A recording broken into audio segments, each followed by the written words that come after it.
हरे कृष्णा। श्री कृष्ण कहते हैं कि हमें कभी भी किसी से अंधा प्यार नहीं करना चाहिए। हमारे प्रति किसी के लिए भी अंधा प्यार हमें आगे नहीं बढ़ने देता, क्योंकि ज़्यादा प्यार किसी भी व्यक्ति को बुद्धिहीन कर देता है। अनुमान तो मन की कल्पना है और अनुभव जिंदगी का सबक। जीवन में कभी भी निराश नहीं होना चाहिए, क्योंकि कमज़ोर तो आपका वक्त है, आप नहीं। जैसे तेल समाप्त होने पर दीपक बुझ जाता है, उसी प्रकार कर्म के क्षीण होने पर भी भाग्य नष्ट हो जाता है। समझदार व्यक्ति कभी भी इतिहास नहीं रचता, वह तो इतिहास पढ़ता है। इतिहास वही रचता है जो अपने लक्ष्य के प्रति जिद्दी और पागल होता है। समय कभी नहीं रुकता। आज अगर बुरा चल रहा है तो कल अच्छा भी आएगा। आप तो केवल निस्वार्थ भाव से कर्म कीजिए और वही आपके हाथ में है। जिंदगी तो हमेशा मुश्किलों से भरी है और हौसला भी आप ही को भरना है। मुश्किल तो हर इंसान के जीवन में आती हैं, लेकिन फ़र्क इतना है कि कोई इन मुश्किलों से निखर जाता है तो कोई बिखर जाता है। किसी ने पूछा चिड़िया से कि कैसे बना लेते हो इतना सुंदर घोंसला। तब बोली चिड़िया कि भरनी पड़ती है ऊंची उड़ान, तिनका तिनका जोड़कर बनता है एक घोंसला। जैसे किसी भी बीज को मिट्टी में कितना भी दबाओ, लेकिन वो मिट्टी का सीना चीर कर बाहर निकल जाता है। इसी प्रकार मेहनती इंसान को कोई कितना भी दबा ले, वो आगे बढ़ ही जाता है। श्री कृष्ण कहते हैं, किस्मत के दरवाजे पर सर पीटने से किस्मत के दरवाजे नहीं खुलते हैं। अपनी मेहनत से तूफान खड़ा करना पड़ता है, उससे आपके दरवाजे अपने आप खुल जाएंगे। जिंदगी में कभी इंतज़ार नहीं बल्कि कोशिश करनी चाहिए, क्योंकि इंतज़ार करने वालों को सिर्फ इतना ही मिलता है जितना कोशिश करने वाले छोड़ देते हैं। मेरी 3 बेहतरीन सलाह याद रखना। सोचो मत, शुरुआत करो। वादा मत करो, साबित करो। बताओ मत बल्कि करके दिखाओ। घर से थोड़ा दूर एक बड़े पर्वत पर पत्थर तोड़ता था और अपना जीवन यापन करता था। एक दिन उस व्यक्ति ने सोचा कि क्या हम जीवन भर यही काम करते रहेंगे? क्या हमारी ज़िंदगी में कभी आराम नहीं मिलेगा?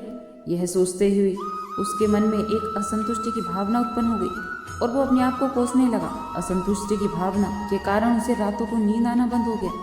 वो हमेशा सोचता रहता कि मुझे बड़ा बनना है। एक रात जब वो सो रहा था तो उसे एक सपना दिखाई दिया। जब वो एक दिन पत्थर तोड़ने जा रहा था तो उसे रास्ते में एक बंगला दिखाई दिया। उसने सोचा कि ये बंगला ही सबसे बड़ा है, ये तो मेरे पास होना चाहिए। बहुत देर तक वह बंगले को देखता रहा।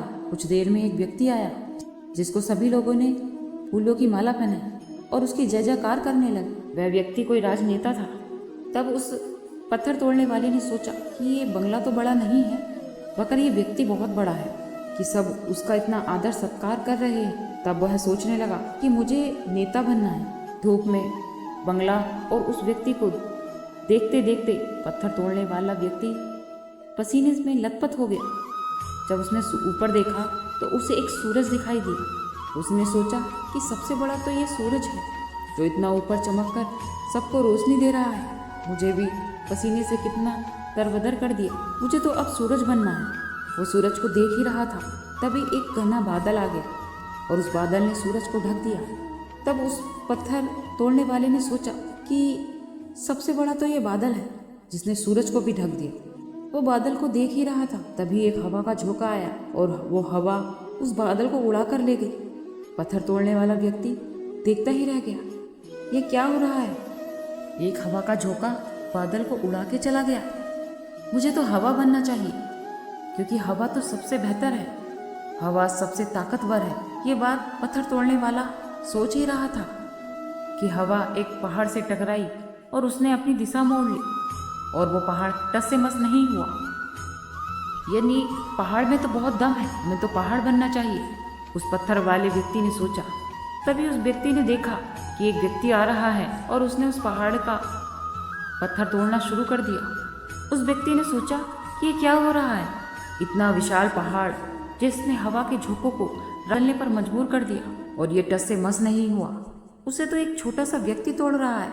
व्यक्ति सोच रहा था कि ये नहीं हो सकता, मुझे पत्थर तोड़ने वाला नहीं बनना है।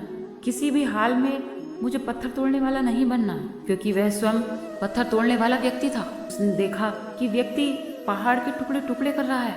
तब उसने सोचा कि सबसे बड़ा तो मैं हूँ, मैं जो हूँ जिस हाल में हूँ ठीक हूँ। ईश्वर ने तो सबको अलग बनाया है। आप दूसरों की नकल करके खुद का अपमान मत कीजिए। इस कहानी से हमें यही सीख मिलती है कि ईश्वर ने जो हमें चीज़ें दी हैं उसकी हम कद्र नहीं करते। हम हमेशा दूसरों को देखते हैं, दूसरों पर ही ध्यान देते हैं कि उसके पास क्या है और ये हमारे पास नहीं है। इसी चक्कर में हम जीवन भर असंतुष्ट रहते हैं, खुद में हीन भावना महसूस करते हैं। अगर आपको जीवन में कभी आगे बढ़ना है तो हमेशा खुद को आशावादी बनाए रखिए। निराशा अपने नज़दीक भी मत आने दीजिए, क्योंकि ऐसा ही जीवन है। आप जो हैं जैसे हैं ठीक हैं। अगर जो कमी है उसे दूर करने का प्रयास कीजिए। कोई भी व्यक्ति 100% अच्छा नहीं होता, कुछ ना कुछ उसमें कमियां होती ही हैं। कृष्ण कहते हैं कि मन से पाप करने वाले को मन से, तन से पाप करने वाले को तन से, दिल से पाप करने वाले को दिल से और दिमाग से पाप करने वाले को दिमाग से सजा मिलना निश्चित है। भगवान से मन लगाने वाले को क्या परवाह कि जीवन में क्या मिला है और क्या छिन गया। भक्ति प्राप्त नहीं की जा सकती, ये तो एक उपहार है। प्रार्थना ईश्वर को नहीं बदलती, लेकिन ये उसे बदल देती है जो प्रार्थना करता है। विचलित रहने वाले व्यक्ति को मौत उसी तरह से बहा कर ले जाती है जैसे बाढ़ में गांव के सोते हुए लोग बह जाते हैं। देखते समय देखिए और सुनते समय केवल सुनिए, महसूस करते समय महसूस कीजिए और सोचते समय केवल यही सोचिए। यही आपका वास्तविक कर्म है। आपको आपके पसंद के काम को खोजना और उस काम में ही खुद को पूरी तरह से लगा दे। हर व्यक्ति के अंदर अपनी कमजोरी और अपनी ताकत होती है। मछली जंगल में दौड़ नहीं सकती और शेर पानी का राजा नहीं बन सकता। इसीलिए अहमियत सभी को देनी चाहिए, क्योंकि हर किसी का अपना गुण होता है। श्री कृष्ण कहते हैं कि कर्म पर तुम्हारा अधिकार है, लेकिन कर्म के फलों पर कभी नहीं। कर्म को कभी भी फल पाने के लिए मत करो और ना ही काम करने में तुम्हारी आसक्ति हो। क्रोध ऐसी चीज है जो खुद को नुकसान और दूसरों को फायदा पहुंचाता है। क्रोध से तुम्हारी मति मारी जाती है, जिससे स्मृति भ्रमित हो जाती है। ये स्मृति भ्रमित हो जाने से उस व्यक्ति की बुद्धि नष्ट हो जाती है और बुद्धि का नाश हो जाने पर मनुष्य खुद ही अपना नाश कर लेता है। अगर संसार में आए हो तो संघर्ष का सामना करना ही पड़ेगा, क्योंकि जिंदगी संघर्ष का दूसरा नाम है। श्री कृष्ण ने भी हर परिस्थिति को जिया और जीता भी।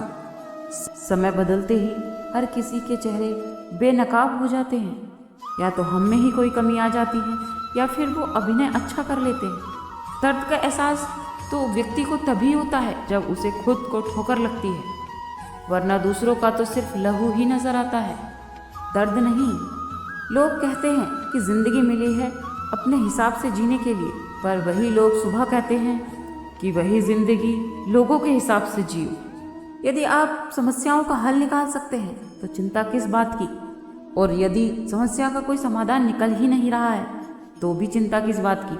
समझदार व्यक्ति वही कहलाता है जो धीरज रखता है, क्रोधित नहीं होता और निडर भी होता है। अगर व्यक्ति से कोई गलती हो जाती है तो उसे दोहराए नहीं, उसमें आनंद ढूंढने की कोशिश ना करे, क्योंकि बुराई में डूबे रहना दर्द को न्योता देता है। निडर होना साहस नहीं बल्कि डर पर विजय पाना होता है। आज के लिए इतना ही, कल फिर मिलते हैं एक नई वीडियो के साथ। खुश रहिए, स्वस्थ रहिए। हरे कृष्ण।